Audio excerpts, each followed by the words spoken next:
just given what Justin Verlander's gone through this year, did it feel nice to get him a win on the last try? It did. Typically when he's come out of some close games, we haven't been able to hold it. And, we barely did today, but it's nice to get him a win. I mean, look up, it's 3.85 ERA. Again, only walks one guy, and that's pretty much by design. I think in that point, he just didn't want Goodman to beat him. So knows where it's going, pitch consistently every time out. We don't give him a ton of run support, just enough today. Obviously, things got a little dicey for Walker, and I think, what can you say about the way that Bivens came in and shut the door there? Yeah, Biv's got a real good ground ball rate. That's kind of what we were looking for when at first and third right there. But ends up getting a couple outs, hits a guy, now the bases are loaded and nowhere to go. Makes a pitch just good enough to get a pop-up. But, look, Biv's done any number of roles that we've asked him to do, whether it's length, whether it's, in this case, closing a game.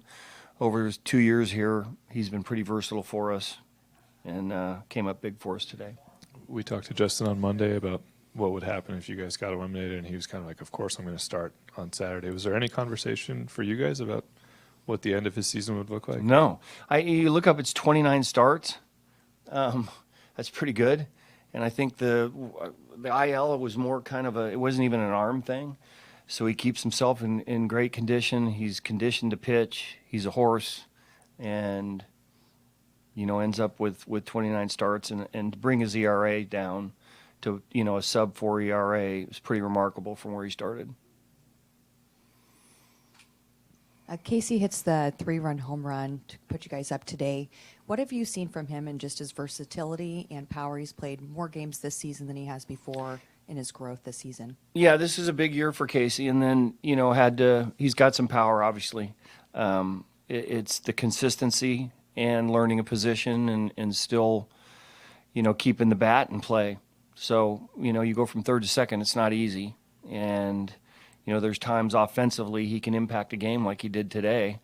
Once he gets settled in a particular position, I think this year goes a long way in letting him know that he can succeed here and succeed at different positions. So a lot of uncomfortable things he had to deal with this year, but I think he's come through with it nicely. Bob, getting back to Verlander, you talk about how you just don't see pitchers like him anymore. I mean, he kind of reminds me in some ways of Nolan Ryan because of his ability to make all the starts like you mentioned and the stats that he accumulated. Just what was it like for you to manage him this year? He's easy to manage. He's going to be prepared. He's going to be ready. He's going to want to be out there for a good length of time. I mean, he's thrown upwards of 120-some pitches this year. He's honest with you when he's a little beat up or tired during the course of a game. It's pretty much an easy day when he starts. Bob, Rafi had a really good snag in the first inning at first base. I recall back in July you said, when you work him into first base, there might be some tough days there.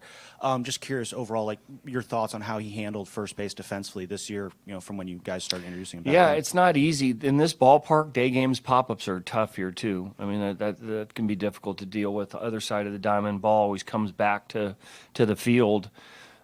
Just as impressive was, he gets that squibber down the line, which is going to spin weird in your glove. Comes out of his glove, stayed calm, flipped it to Verlander. All those type of plays that he's never really had to deal with at third base. I think he's done a great job.